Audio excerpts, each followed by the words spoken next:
Here we go. Wait, take.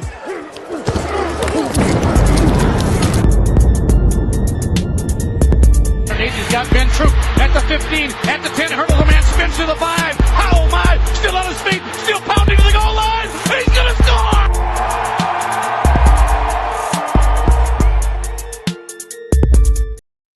What's up, y'all? It is no weddings in the fall. I mean, we deep winter down here in Florida right now. So, and you up there in Georgia. But anyway, by the way, when I'm listening to that intro, I was like, man, if I had an announcer say that about me, I'd be playing that everywhere. Let's go. It's Ben Troupe in the house. Welcome into the show, my friend. How are you today? Man, I can't complain. I was about to say, I mean, you done dealt with, it's one thing for you to deal with hurricanes, Commissioner.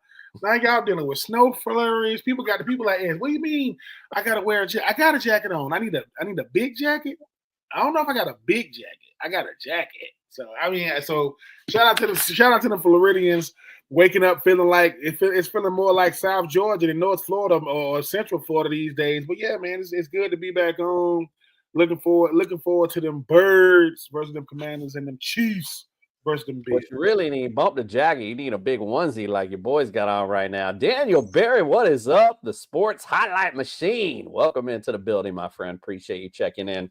All right, well, let's get things started tonight, although don't have a lot to reflect on, of course. But before we get things going, let's pay the bills first. If you're watching on YouTube, do us a solid. Hit subscribe, give us a like, throw some comments in like Mr. Barry just threw in there.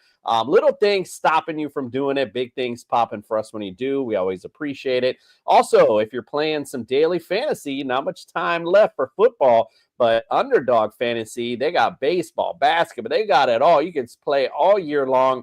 Go to Underdog Fantasy, use the promo code Troupe. We'll double that deposit up to $100. And of course, if you're looking for some championship bling for your fantasy champion, look no further than Pro-Am Belts. Well, thank you all so much for joining us tonight. Like I said, we got to reflect on a few things. Let's talk about it. The week on repeat.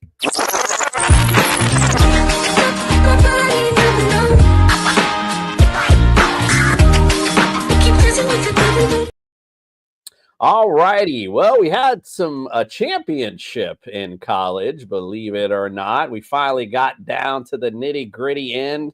We had number 6, Ohio State, our new champion. They won 34-23 against the number 5 ranked Notre Dame Fighting Irish. So before we talk about the game, I got one question for you. Because we had a conversation in the beginning of the year about how dumb it is to rank teams when they haven't played. So then we played and we got to it. And then we had the 5 and the 6 team play in the championship. My first question right off the jump. Did we get it right? Did they get it right? Do we have the 2 right teams in this championship?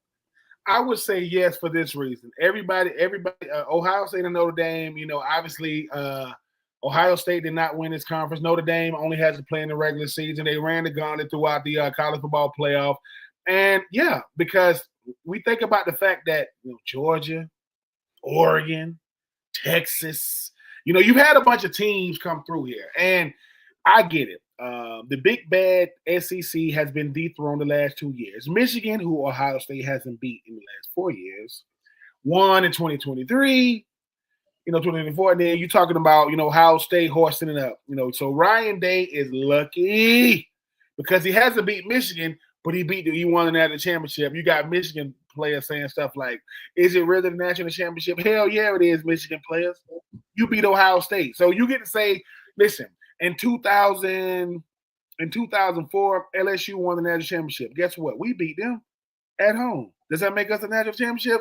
No. In 2002, the Georgia Bulldogs didn't get to play in the national championship. You know why?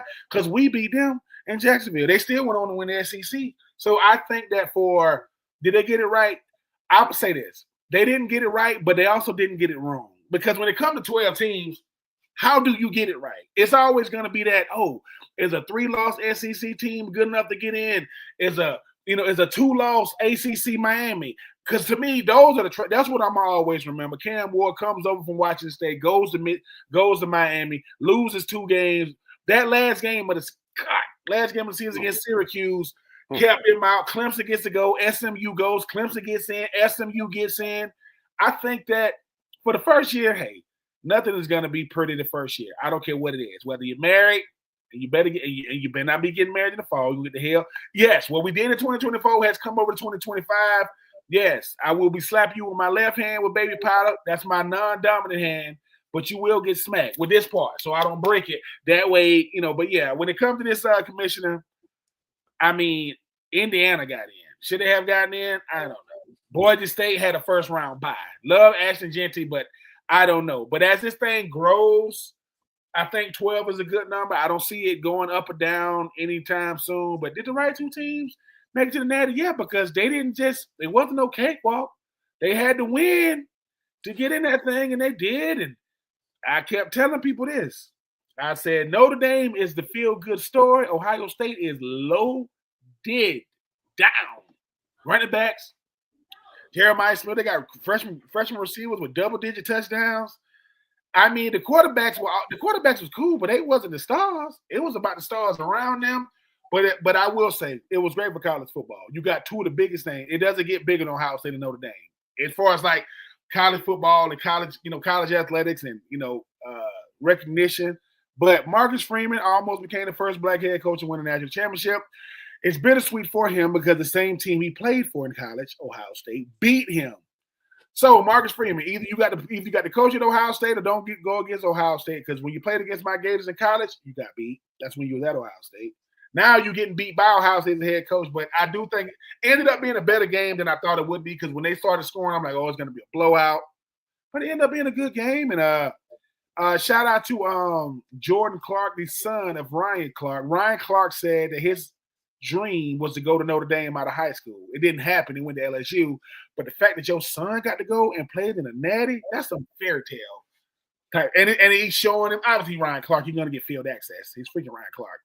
He's going to like filming his kid after his son spent 3-4 years at the Arizona State, to come over to Notre Dame and go to the natty. I mean, and listen, I think it was NBC. I think they got all the rights to freaking Notre Dame. They started doing a documentary. I don't like that. I don't like when we're just filming them, and just in case they go to the national championship, we're going to make it into something. Well, they didn't win it. So guess what, NBC? Try again. But Coach Dave, shout out to him. Shout out to the former Buckeyes that I know, like Michael Jenkins, and they got two that and different guys that played at OSU. But hey, it was a story. It was a storybook ending for a coach in Ryan Day that had a lot of pressure on him, Commissioner. A lot. I'm talking about. And let me say this, Kirk Herbstreit, we know you a former Ohio State Buckeye. We know. But to say things like, why won't Shannon Sharp apologize to Ryan Day? You don't apologize. Dude, they commentators. I'm going to get it right. I'm going to get it wrong. I'm supposed to apologize because he won? I'm supposed to apologize because he won? No. And to me, Kirk Herbstreit, you good. You great at what you do. You know what I'm saying? College Game Day, ESPN, you're getting a lot of checks. Cool. But if me and the commissioner, we colleagues. So if the commissioner says something that I don't agree with, you do that offline. I'm not going to press send. Really? That's what we doing? And it's not that shit. Everybody criticized Ryan Day. Mrs. Day was criticizing Ryan Day. What are you gonna say, honey? I saw what you said on X. Okay. Well, beat Michigan. Oh, okay, you can't. So I'm just saying, don't do that. Don't listen, colleagues. We handle that, away from the airways and social media. But shout out to the Ohio State Buckeyes, who gonna be real good. They got a lot of young players coming back in 2025, so they're gonna be looking to get back to where they left off last year. But I thought it was a good game. I appreciate. Listen, I pray good. But listen, to all you streaming services, what the hell wrong with y'all? You can't get this game over here, that game over there. I'm not paying $678 a month just so I can get all these games. Pick a platform, because I'm gonna find it. I don't care what my TV say. Oh, I'm gonna find the game. Now, if I got to, do some things to get the game, that's on y'all. Because good Lord, I mean, I got who do you find? ESPN got ESPN 1, 2, 3, 4 plus, second minus. What the hell going on, man? Pick a game, pick a platform, let us see it. But I was very, very impressed with the overall game itself. Because I'm like you, Commissioner. I don't want to see no more blowouts. I don't want to see no more Georgia TCU. I don't want to see no more, I don't want to see no more Michigan and Washington. I don't want to see that kind of stuff because people say they just had a bad game. Yeah, in the Natty, you can't pick your worst game to be the biggest game. But it was a good game. Shout out to all players involved. Shout out to both coaches. Shout out to both fan bases, colleges, and universities. It was good. It was good.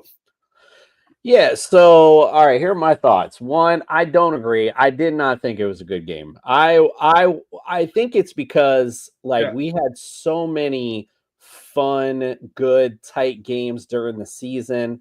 I was kind of what I was hoping for. And again, but I guess I'm just being picky, I guess, at this point. But I was just kind of hoping for a national championship. We'd see a big back and forth, and it just wasn't that. So that was my only thing, my only drawback to the game itself. And to go back to answer my own question about did we get the right teams? You're absolutely right. We got the right teams because we had a playoff. And the teams that were meant to be there got there. So I've been hearing that question going around. I just wanted to hear what your response was. And it's like, bruh, of course we got the right teams. We finally got a playoff, so they got to prove themselves that they were worthy to be there. And so we don't ever talk about that in the NFL. Like here we got Washington coming in as a 6th seed, going and upsetting the number 1 seed. If they make it to the Super Bowl, we ain't going to be talking about Washington. Are they the right team to be there? They earned the right. They got hot at the right time, and that's all that freaking matters. So I'm done hearing those silly conversations. I was going to ask a follow-up about do you think Ohio State can repeat, but I think you already answered it. Can they? Yes. Will they? No. And the reason why I say it is whenever a team wins the national championship, you got to go back and look at that team and see all the things that went their way or didn't go their way. And the biggest thing to win national championships is always come down to this: health of the squad. Who is the best players healthy? Because if my best player's healthy, that means I'm going in with my absolute best. Who was on the depth chart before the season started is who was on the depth chart the last game of the year. And that's any team. I'm not saying that backups can't play a role, but even backups were looking for the starters to be starters. So I think Ohio State is never going to lack talent. Never. And they're always going to have a big-time player at receiver or multiple ones. They got these running backs. And listen, and for people saying this is the greatest running back duo of all time, I ask you to check Lindell White and Reggie Bush at USC. Please stop. Let's just stop this. Come on. Let's stop with the nonsense. Every time somebody they both had 1,000 yards. And Reggie Bush and Lindell White. Anyway, I played with Lindell White. Obviously, I had a chance to meet Reggie Bush. But I'm like you, Commissioner. We play so much. I say that. I'm going to keep saying this. The best football players and teams, the best football players and teams, they play on Sunday. But when it comes to the best brand of football, the best brand of football is always going to be on Saturday. Because for me, when I call college football the best brand, this is what I mean by it. The best brand of football is going to be the football to where you get variety. When you look at college football, it's variety. You're going to have Ohio State, Michigan. You're going to have Tennessee, Florida, LSU, Alabama. You're going to have, different teams around the country, Arizona State, vying this year to show the whole world they play football. SMU and Clemson, right? And when you look at all the teams that was in the tournament, man, it was loaded top to bottom. I was happy for every team that was in it. I was impressed by every team that was in it because I think when we get to talk about representation, the best running back in the entire tournament plays for Arizona State. He's the best running back. And there's people going, listen, I didn't say the greatest now. The greatest running back in the tournament played for Boise State. That would be Ashton. The best played for Arizona State. And I think what I got the most from this entire playoff run, even the national championship, Commissioner, I got variety. I got to see players I ain't never seen play. I got to see coaches I ain't never seen coach. I got to understand about some of these. Because let's face it, we are very, very geographically, biased where we are. We are in the South. We look at teams in the South. We talk about Miami, Florida, Florida State, Tennessee, LSU, Alabama, right? When we look at Ohio State, yeah. When we look at Michigan, yeah. When we look at Indiana, hell no. What? No. No. We need to stop this. This hey, man, Y'all hating on Indiana. No, we didn't. Indiana played a team in the regular season called Ohio State, and they lost. And then when they went to the playoff, they got beat. But you know who's going to be the biggest what if in this whole tournament? That will be Penn State. They're going to be like, God, we almost there, Coach Franklin. But I'm like you, Commissioner. I be placing so much on these student athletes. Let me tell y'all something, people. For those people out there that still thinking college football is amateurism, who you think you're talking to? Really? Did that look like amateur? No, amateurism is Pop Warner football. It's at 2:00 and we about to be late because we stopped to get some Chick-fil-A on the way. That's amateurism. what I saw, all they got all these channels, all these commentators, all these celebrities, all these former players, all these commentators. Yeah, it looks like amateurism to me. The coach is making $10 million, and Coach Day about to get a contract extension because he just won a national championship. Marcus Freeman looks like a model out there. This dude has a haircut every day of the year. I've never seen him scruffy ever. It's like it's not his. He gets a hair. He has a security guard, and he has a barber that goes everywhere with him. He gets a fresh lineup every time he goes, at halftime. But no, college football is at a better place because representation is going to be different because more teams are going to get to play or at least get an opportunity to play. Because like I say, the biggest one that everybody should take away from is not the Indianas of the world, it's not Arizona, it's the Boise States. The fact that teams like that get an automatic bid, they're in G5, they're in the group of 5, not P5. Hey man, they got it right. Ohio State fans, tell Michigan to take that because y'all had to listen for a whole year. When Michigan won, y'all had to listen. When people say, why is that important? Because in college football, we are petty as hell. We want to see the team we hate lose more than we want to see the team we root for win. That is college football. Like you want to see your people go, hey, Miami, how do y'all feel about Clemson losing? I love it. They love it. Like I love it. God, I love the fact that No, let me say this. I'm sorry. I don't like the fact that Clemson lost. I like the fact that Dabo Swinney, the head coach. I can root for Clemson and the players, but Dabo Swinney, sit down. Have several seats, and he's a great coach. I think he won like 9 ACC championships, something crazy. But shout out to college football. I appreciate the whole season, but now we have to deal with AFC championships, NFC championships, and Super Duper Bowls. But like I say, the best football is played on Sunday. The best brand is played on Saturdays, and I will die on that hill. So that's a nice transition. I apologize. I had to switch to my laptop camera, and I have no mic, because I tripped on a wire. Wifey, I had the. Oh, I got you. Listen. Let me tell you what media has taught me. This what you just did. Listen for the listener and the viewer. Let me show you all what just happened with me and the commissioner. If you ever want to know, am I ready to do media? What just happened? If you do not keep it going for your host and your co-host, you ain't ready. When people say, well, Ben, why is that important? When it comes to two things, live shows and technology, let me tell you something. You better be ready to adjust because let me tell you who's going to appreciate it. When your co-host, a partner, a friend, when they know, hey, man, you telling me I can have a slip up and I got you. People say, well, what do you do, Ben? Don't stop talking. I don't care what you say. You can say peanut butter jelly, light bulbs. It don't matter. Just don't stop talking. Why? Because you have to learn how to adapt and adjust, man. It's not supposed to be perfect. You're supposed to let your partner know, hey, man, I want you to be able to have opportunities to get right. The commissioner over there, I said, listen, whatever he needed to do. And that's what I learned the most about media is, man, looking out for your partner, man. Don't say things like, hello, are you there? When I first got on, when I first started working for ESPN, and I didn't know this, co-host is in the bathroom. Host is in the bathroom, his stomach hurting. I don't know what the other co-host was. It's just me and the producer. My producer is doing this. And I'm like, what? Hello? Welcome. I'm like, he like this. I'm like, welcome back. But you know what's crazy?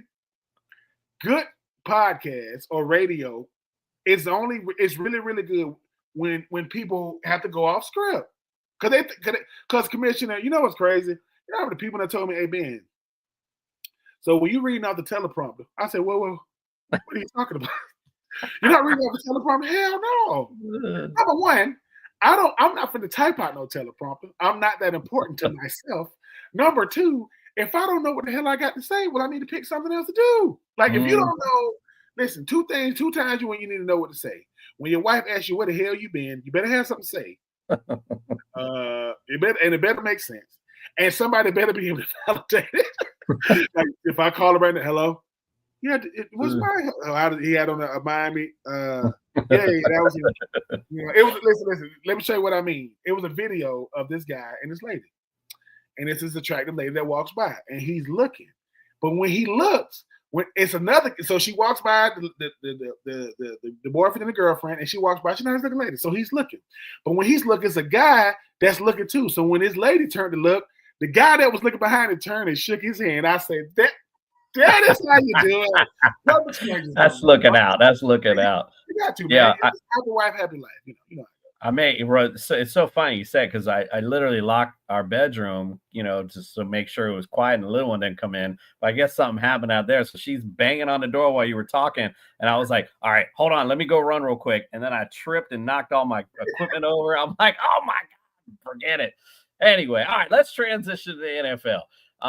We talk about the games from last weekend, divisional playoffs, definitely some controversy a little bit to start the first one with the Chiefs versus Texans, 23-14 Chiefs, in a game where the Texans, if you looked at, you know, just stats, you'd be like, how the Texans lose this game? They were dominating the Chiefs on both ends. They were doing a really good job holding the run. They're holding Pat Mahomes. They were doing a great job. I thought for sure we were about to see an upset. And, you know, I know there was a lot of talk about the calls and this and that. And I have to say, I'm not that dude. I don't ever say, the refs and this and that. I'm just not that dude. However, I will say, I even texted my son during this and I said, you know, I'm not that dude, but this is probably one of the worst officiating games I've ever seen. And it's not only those calls, it must have now, and again, we could go over NFL tape all day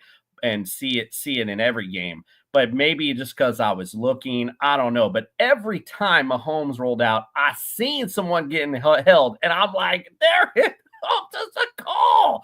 So, but at the end of the day, it's not to say those penalties or non-penalties would have mattered, because the Chiefs did what they normally do. And when it got close to crunch time, they're very reminiscent of a Chicago Bulls team, which I feel like the Chiefs are a team you can compare to the NBA, a good NBA team. They chill with their starters. They don't turn it on till later in the year. All these things that you can compare to a good basketball team, which a lot of these basketball teams do the same thing. Kind of rest, chill out during the regular season. And then when the playoffs and the big boys come, that's when the big boys come to play. That's kind of what I saw at the end of the day. I hate that the refs were the story, but the Chiefs should be the story, because the Chiefs are that team that close games out and just know how to win. But what are your thoughts?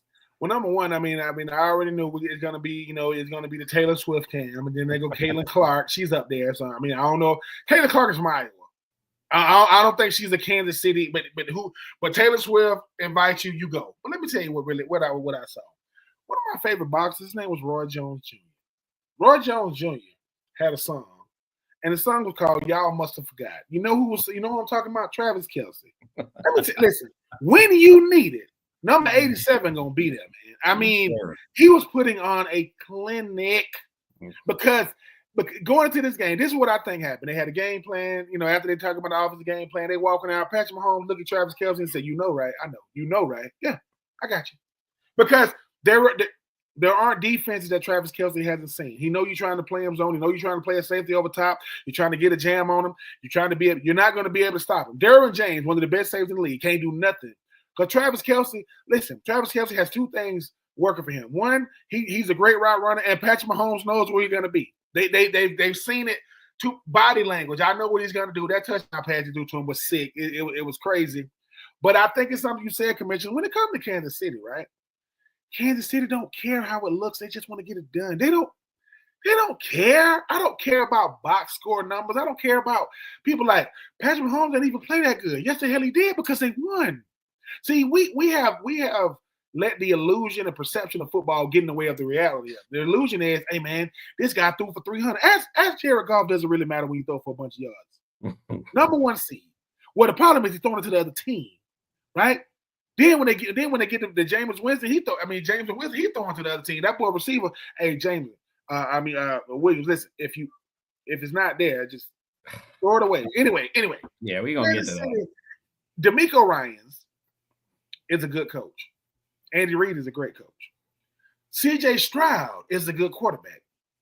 Patrick Mahomes is the standard at quarterback. DeMeco Ryans and company got a young team that's probably going to be around for a long time. Guess who else going to be around? Kansas City and Patrick Mahomes. They're going to be around. And I'm going to keep saying this. Kansas City's motto is, we never said we couldn't be beat. You just got to beat us when you play us.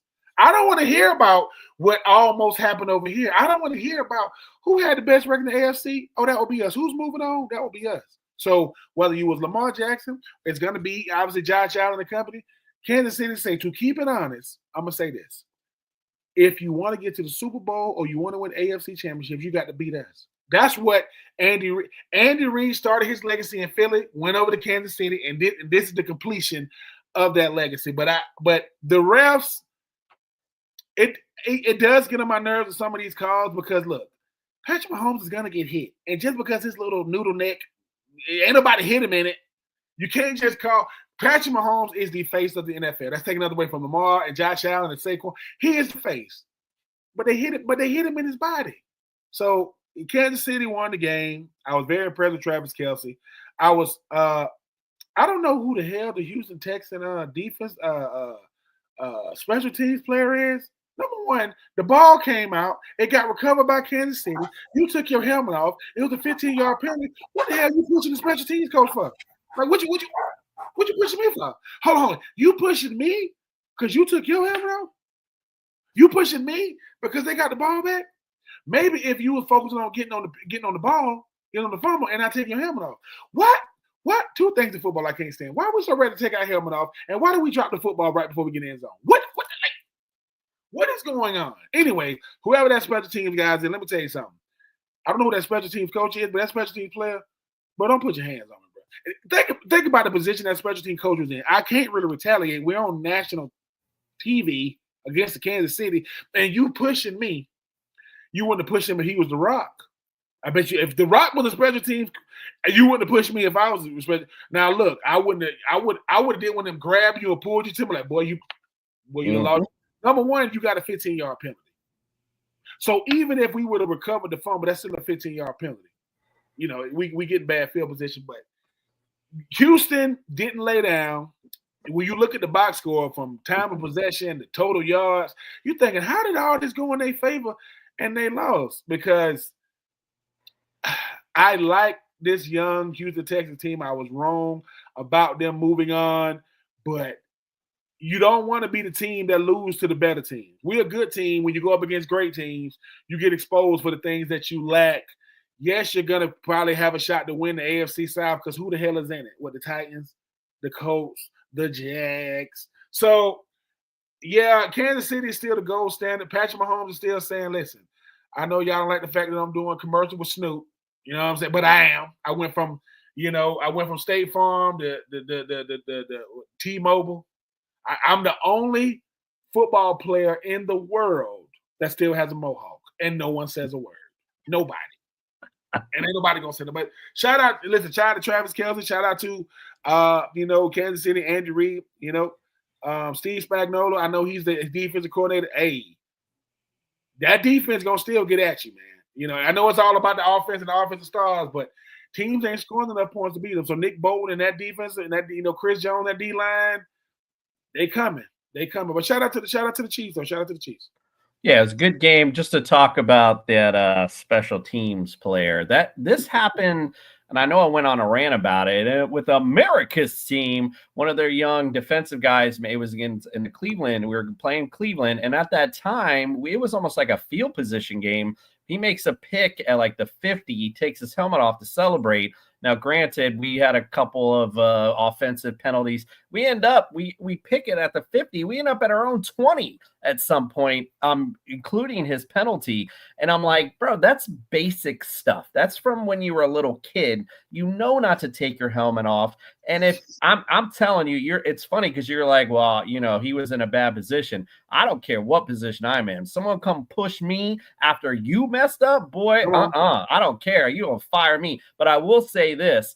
He wouldn't have sniffed that field. That's what I know. You can say whatever you want, but the head coach, whatever, should have stepped in and been like, bro, you ain't coming back on this field, period. You don't do stuff like that. So, all right, let's go on to this was kind of fun. Let's just say it. The Commanders upsetting the Lions 45-31.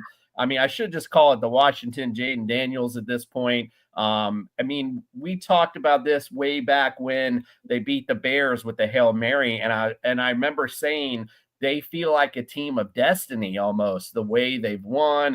And then they kind of fell back a little bit on their heel. And then all of a sudden, toward the end of the year, this team started getting hot.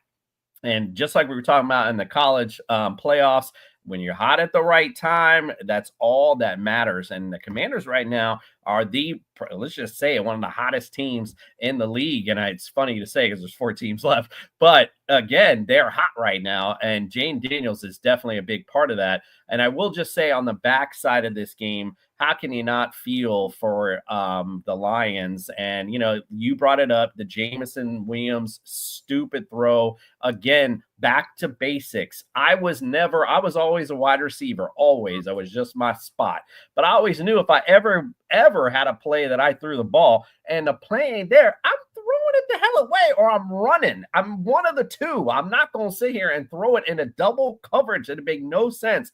And it really, I think that play kind of magnified like what the Lions were feeling. They were feeling pressure at the number 1 seed. They were feeling the buttholes were puckered up that night in Detroit. And unfortunately for them and the fans, and you've been in, we've all had those bad situations in life where we met, maybe we had a fight with someone the night prior or something happened the night prior that just wasn't good. And you wake up the next day and you're like, did that really happen?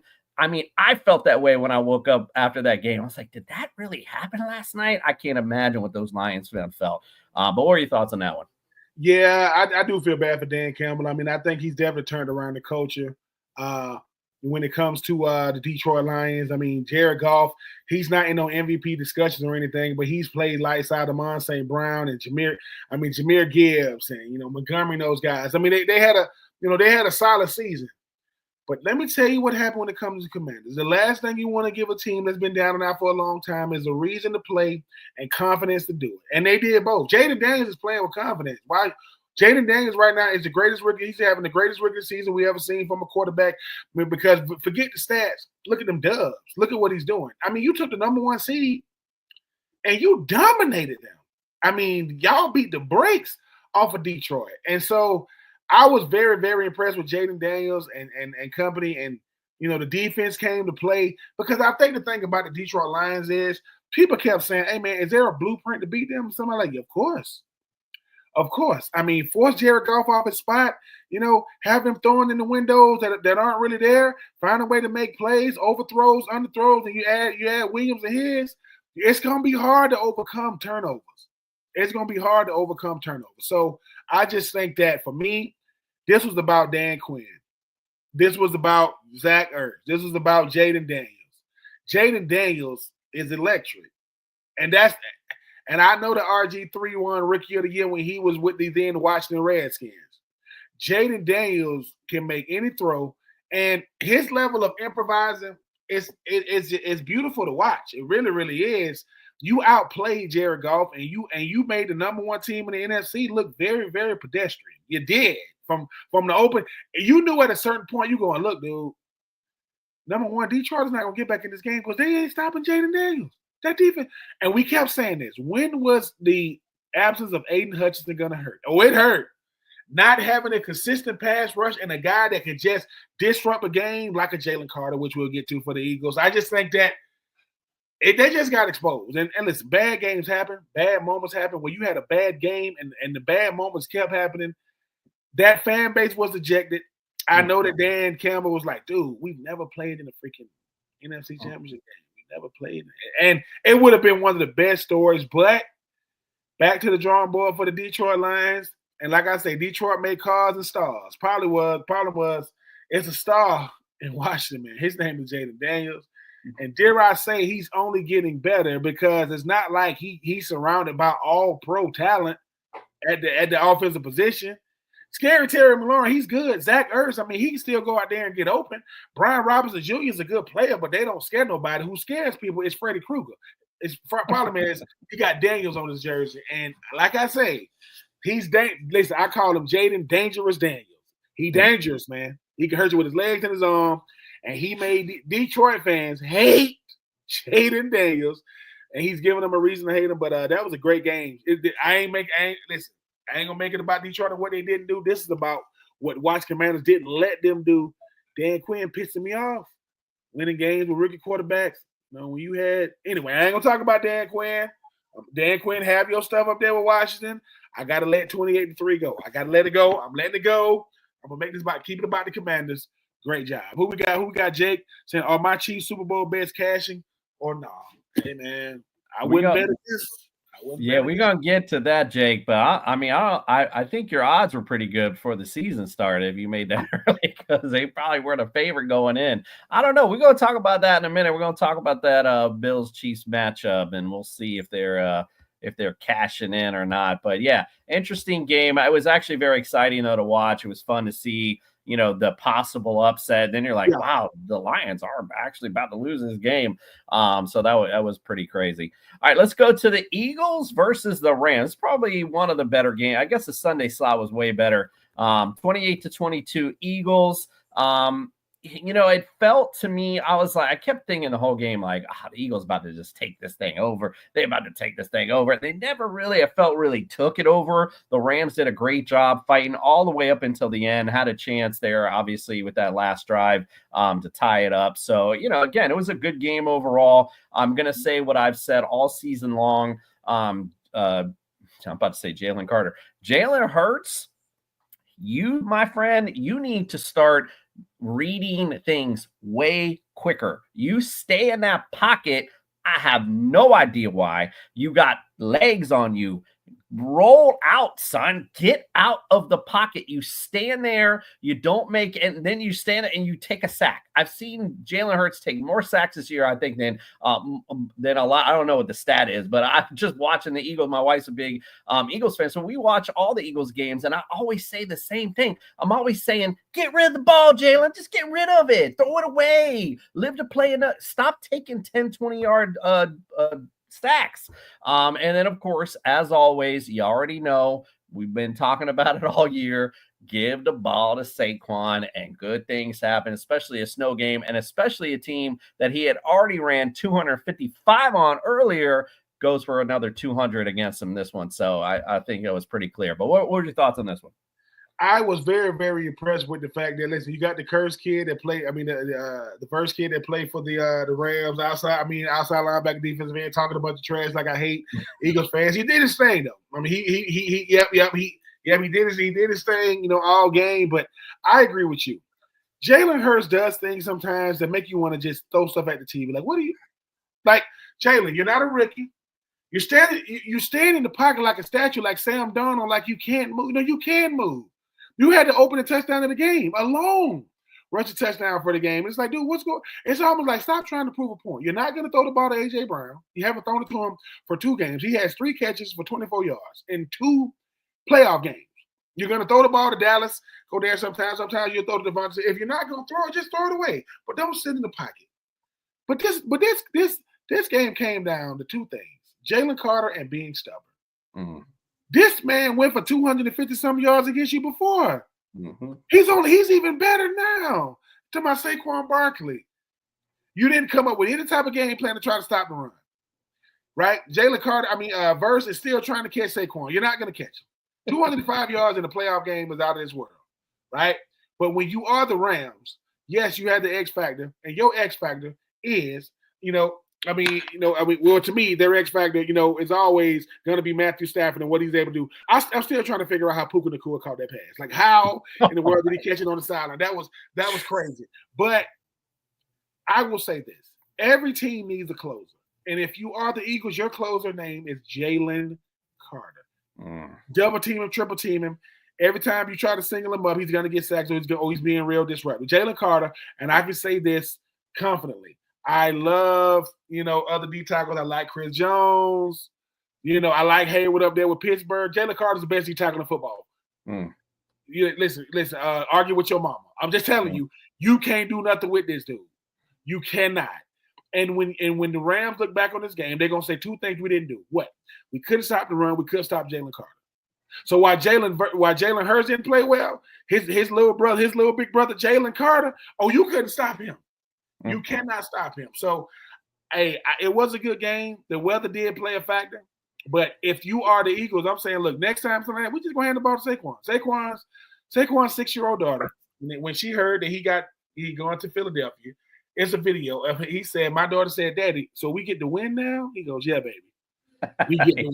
You know what I'm saying? And they win it big. So shout out to them Birds, Nick Sirianni and company, finding a way to get it done. And hey, man, the Eagles are built to go to the Super Bowl and potentially win that thing because they got everything you need.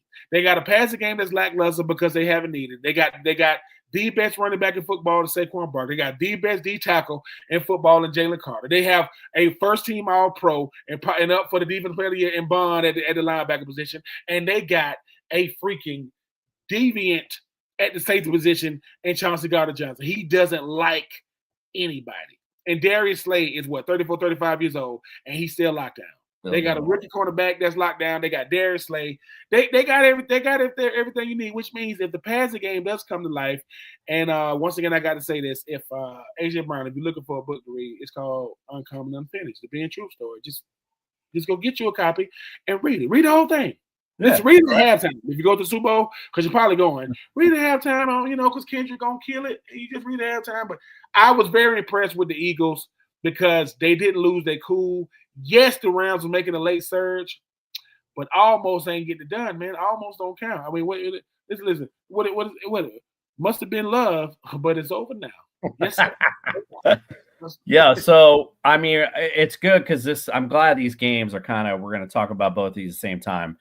Because I felt like, and I kept telling my wife, I was like, yo, this snow makes this game yours, period. Because guess what? You're built to run the football and you're built to stop the run. And that's what you need to do in the snow. And so I was waiting for this onslaught of Saquon, and they still were just playing games back there. You and I have been talking about this all year long, all year. And as I transition on to the Bills-Ravens game, that's exactly what we said about the Ravens. Run the ball with Derrick Henry, and especially against the Bills, who had one of the worst D-lines in the league. Like they were getting run over all year long. In fact, on our show, I was like, Derrick Henry's going to go to hell off today. Bills are atrocious against the run. Then, all right, it's my bad. I didn't build it up, but Bills win 27-25. We know about the 2-point conversion. That's what I wanted to talk about because everyone's like, oh, Mark Andrews. Let me take you back to 2014. Now, I see the letters, but I can't remember what number it was.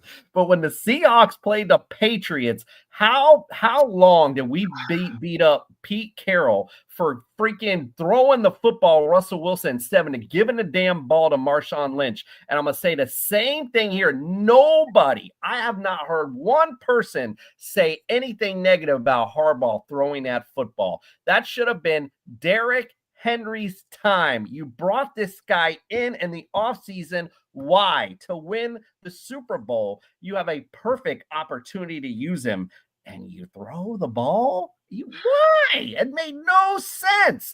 Anyway, what were your thoughts on the Bills-Ravens game? Well, number one, that was a beautiful analogy. And you know what? It didn't even dawn on me when I was thinking about that because people started saying, okay, yeah, Mark Andrews dropped the ball. Yeah, but you also had Derrick Henry. Well, listen, you could have ran a student body. You could have told them all, even you going to get up in that block. We finna get this 2-point conversion because now, to get to the game itself, this game was ugly.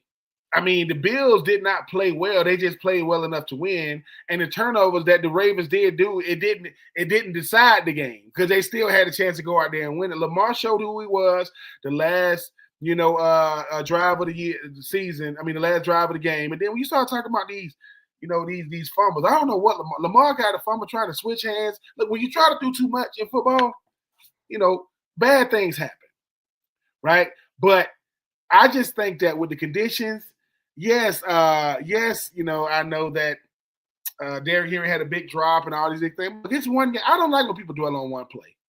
Because when you talk about the Mark Andrews one, Mark Andrews dropped the ball for two reasons. The situation, and he's a hands catcher, he let it get in his body. I don't know how that ball was feeling out there. Like, I don't know, with those type of conditions, I don't know what the ball was feeling. But if you are Mark Andrews tried to not drop it, and he dropped it. That's how he caught it, to not drop it, and just catch it. Because he's a hands catcher. And Mark Andrews has the most receiving touchdowns in Ravens history. Mark Andrews has been a first-team All-Pro. Mark Andrews is one of the best tight ends of his generation. Mark Andrews will not be, universally known as the guy that dropped the two-point conversion. He's just known for that right now. But if you are Mark, Andrews, you're saying to yourself, Mark Andrews didn't make himself available for interviews, as he shouldn't. Mrs. Andrews going to say the right thing. When he walk out and when he walked to go to the bathroom, she's going to be like, how the hell? How did you drop that? He dropped it. And shout out to the Bills. The Bills did enough to win. That defense came to play the first half. I mean, obviously, you're not going to keep Lamar down forever. He's going to make some plays. What he did that last drive, extending those drives, listen, that D-line was not, he was just sitting back there for about 20 minutes. He made a pass across his body, but the guy he threw it to was wide open. The touchdown to Isaiah Likely, the setup team, the not two-point conversion was incredible to watch. I believe you watched two incredible quarterbacks on display. Josh Allen did it with his feet. He did not do it with his arm. He did it with his feet. Him and James Cook. The defense for the Bills kept him in it. Being at home with that crowd helped them. I just think that if you are Lamar Jackson to come, there's going to be a big what if. What if we would have did this? What if we would have did that? What if we not overthinking it and we just hand the ball? He's 6'3", 250 pounds. And whether that's in the snow, in the heat, in the garage, in the pantry, in the kitchen, hand him the freaking ball. Because if he don't get it, you can live with it. The biggest what if is, Pete Carroll, who got you down there? Oh, that was Marshawn. Hand the ball. It's first and goal, second and goal. So if you don't get on first down, what you going to do? Run it again. What are you going to second down? Run it again. No, we're going to trick Bill Belichick. You can't trick Bill Belichick. What the hell wrong with you?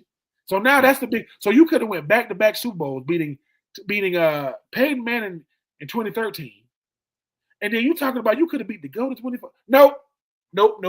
It's all So now Malcolm Brown. He's a freaking legend. He's a Super Bowl MVP. If you go back to this game, yes, it was a good play call, but everything was executed except the catch. So that made people say, "Hey, man, what is the listen, we're trying to get to we're not trying to make this thing hard. Point A to point B. Straight line. We don't got the people going in motion trying to run out, Oh, Mark Andrews, look at the Bills players. When he dropped it, the Bills player, dang, he dropped that? Yeah, he dropped it. So, hey, the Bills on a crash course with Kansas City. Because when they beat him, it was in Buffalo. Well, now we're going to see Josh Allen, because Josh Allen, look, up for the MVP. 65 career regular season rushing touchdowns, which is crazy to even think about. But you either got big stats or you got a big game. We're going to see. Because Kansas City, they're going to say, look, we don't care about none of that statistical stuff. All that stuff you did before you got here. And I'm going to get to it, but if you are Lamar Jackson, I appreciate you not throwing Mark Andrews under the bus. But when you got out that press conference, you was like, cut! Because it was there. He just dropped it. That's why I will always say running the football, because with throwing the football, you got to get protection. You got to get a good throw. You got to make sure the guy's open. You got all those things happen, and you lost by 2. When you could have, people say, well, they still had a minute left. Yeah, but it's different when they got to go down and get in field goal range because it's tied up and then the game is over. Because guess what? They went and ran out the clock. You waiting on the Ravens defense to stop a running game they haven't stopped all game really all year. I mean, Harbaugh, good coach, win a Super Bowl, great player. It just didn't happen. Shout out to the Bills.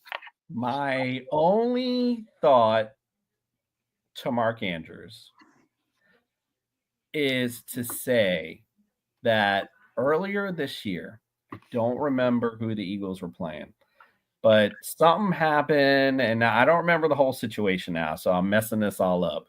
But I remember when Saquon Barkley got a ball thrown to him. It was late in the game, and he dropped it. And he dropped it, yeah. And we were on here, and I said, and I'm going to say the same thing to Mark Andrews. You should have never been put in that position in the first place, because the bottom line is you brought Derek, I'm going to say one last time, you brought him in here to win a Super Bowl. Use him. We have beat this drum to death since this show started on the Eagles and the Ravens. You got these great guys. You brought them in to win a Super Bowl. You freaking use them, period. So that's all I'll just say about Mark Andrews anyway. So, all right, we're on with the past. We're talking about what was. Let's talk about what is. What we watching this week?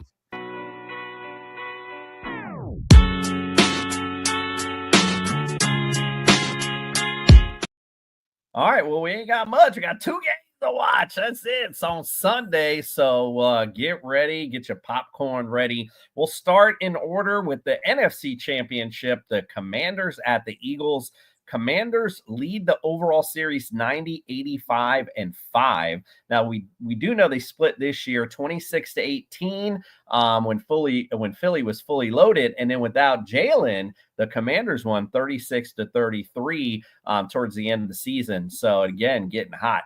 Now, one stat that I looked up, which I thought was pretty cool and pretty crazy, they started playing these two teams back in like 1947. I mean, we talking way back, or maybe he was in 37. It was back in the day.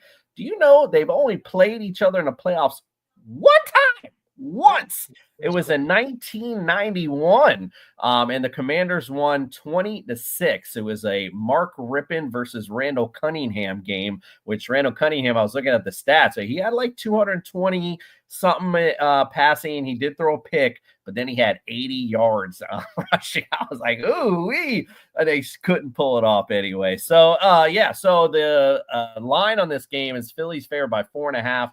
The over-under is 48.5, so we should see some fireworks. Who do you think wins and why? I think Philadelphia wins. I think the familiarity is going to make the game very intriguing. I think Jaden Daniels is going to show flashes of brilliance. I think it's going to be a second half game. Both teams are going to be filling themselves out early, but one team got the biggest X factor to me on both teams is Jalen Carter. I love what Saquon is going to do. I think Jalen's going to find a way to throw the football, get the football to A.J. Brown, spread around a little bit to Devonta Smith. I want to say the starting right guard for the Washington Commanders is out for this game, which means you're going to have a backup player in there, which means if the starter couldn't do nothing with Jalen Carter, what do you think the backup's going to do? I just think the Eagles are on a crash course to get to the Super Duper Bowl. Jaden Daniels is going to show the whole world why he is who he is, but I think the Eagles team are going to show the whole world why they are who they are. Give me Sirianni. Give me the Eagles. Give me Jalen. Give me Jalen Hurst on to A.J. Brown. Give me Jalen Carter making life hell for Jaden Daniels. And I got the Philadelphia Eagles moving on. Give me 28-21 Eagles. So I'm going to go Eagles as well, and I'm really excited. I'm not excited for both games, but this one's exciting because it's a divisional matchup, so they know each other. There isn't no trick play or surprise, which is why I totally echo what you're saying about Eagles being built to go to the Super Bowl, because this is that game where they don't have to like we've been saying, give the ball to Saquon. You don't need to be tricky. Just keep pounding that rock. That's all you need to do.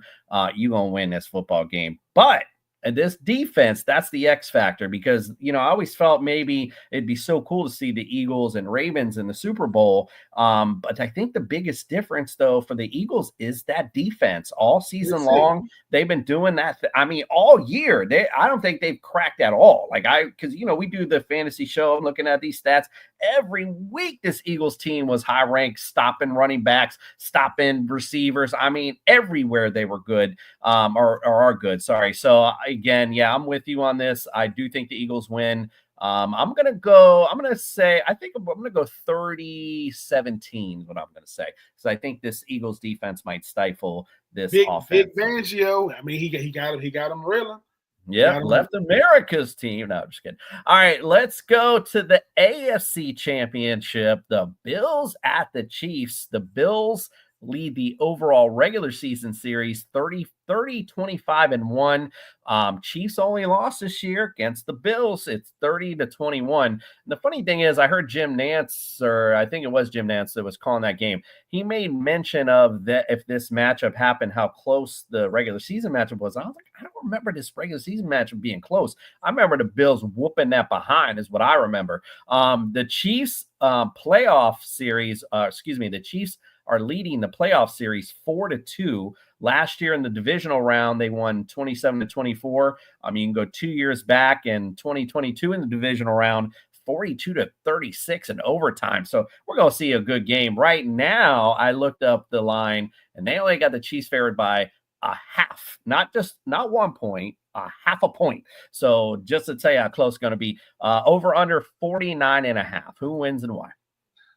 If it's ever going to be a year for the Bills to do it, I think this is the year, because I think a lot of things are in their favor. They got a good running game with James Cook. They firing on all cylinders. When you talk about a guy that's an X factor, like a guy like Josh Allen with his legs and, improvising. And I think they got a good enough defense to kind of keep a guy like Travis Kelce frustrated and force somebody else to beat him. Because if you look outside of Travis Kelce, Xavier Worthy, I know he got the fastest 40 time in history. He don't play that fast.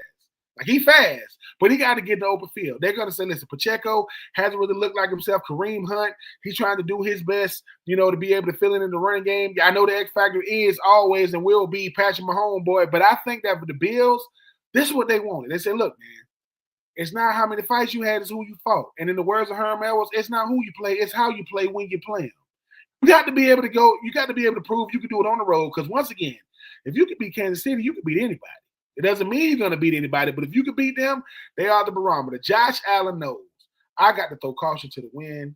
I got to be able to say, dude, what do y'all need from me today? And he got to go out there and deliver. I know that Kincaid and Dawson Knox in that tight end position, they're going to be trying to utilize those guys making plays in between the numbers. I think Josh Allen's going to find a way to make some plays to extend some drives, because you're going to have to extend some drives, and you're going to have to utilize that running game for two reasons. To extend the series and to keep that Kansas City offense the hell off the field. I got to keep them off the field. I got to limit their opportunities. I got to not turn the ball over. And I think Sean McDermott, I think this is what he wants. We got, look, we've been on the brink, but we haven't done it. And what a guy like Patrick Mahomes does, like Michael Jordan when he played, I'm going to keep you honest. I don't care who you are, you're going to have to see me.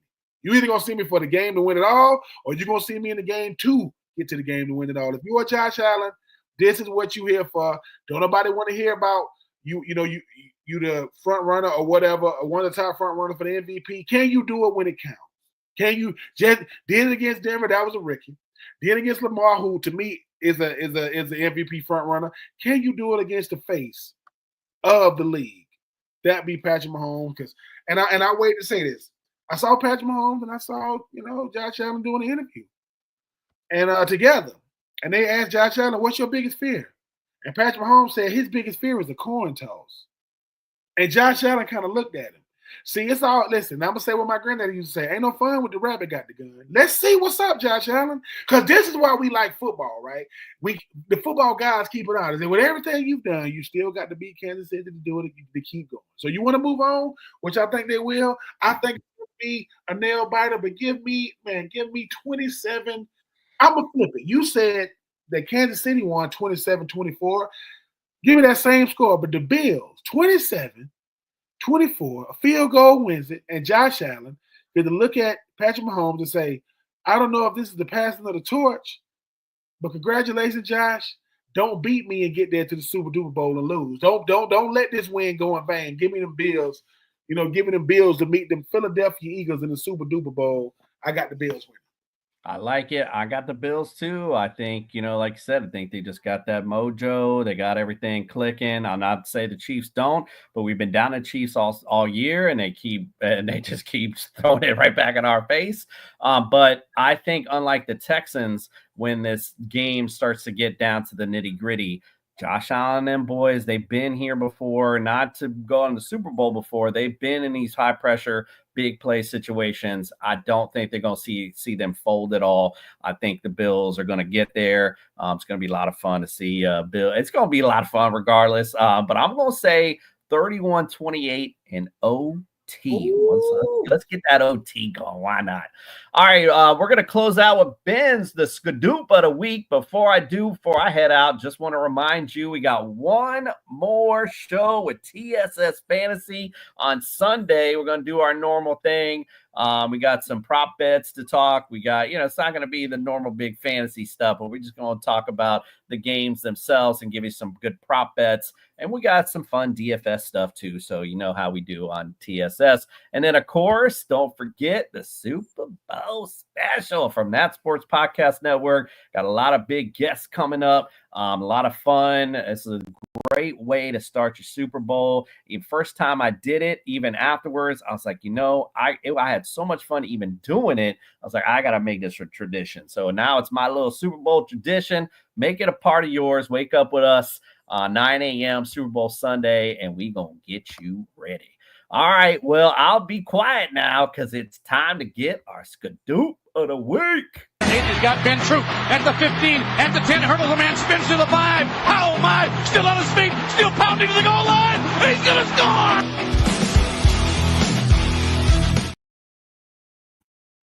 What up, my great people? Listen, I miss you guys. It's always a pleasure being on with you guys, myself and the commission. I appreciate you guys taking the time out, to see these pearly whites. Make sure you like, share, and subscribe. All things. No weddings in the fall. That way, every time a show comes out, you hit that notification bell and you get to see it when it comes out. But I want to talk about something that happened in Jacksonville. The Jacksonville Jaguars are still trying to find a head coach. The reason why no one wants to coach with Jacksonville because of one person, Trent Baalke. The general manager who was responsible for bringing in Chris Doyle, who used to be the former Iowa, strength and conditioning coach, who got fired, brought back in Tom Coughlin. No one wants to deal with him. And he hired Urban Meyer, and Urban Meyer then turned around and hired Tim Tebow to play tight end. Why is that important? Because every candidate that they've interviewed to be a head coach has said no. Every last one of them. Everybody's been and said no, no, no, no, no. So what did Shad Khan do today, the owner of Jacksonville? He fired Trent Baalke. Well, that's what you should have done from the jump. Everybody knows that who has been the common denominator for the last 4 or 5 years? It's been Trent Baalke. So you're telling me when he brought in Urban Meyer, that wasn't enough. When he brought in Tom Coughlin, that wasn't enough. When he brought in Chris Doyle, that wasn't enough. When he brought in Tim Tebow, that wasn't enough. Getting rid of Calais Campbell and Jalen Ramsey wasn't enough. It was when these current coaches said, not only do I not want to coach in Jacksonville, hell no. So now he fires him. If you want to know dysfunction, look no further than the Jacksonville Jaguars.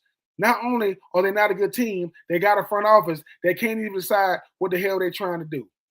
I don't know who's going to be the head coach, but he's walking into dysfunction because right now you don't have a GM. You have an owner that is indecisive, a quarterback that can't throw to his right team, and a team that is bottom feeders who can't even beat the Titans or the Colts. People, I love y'all. I am being true. This is no weddings in the fall. You do you. I'm going to be true. Y'all be good. What you see, man?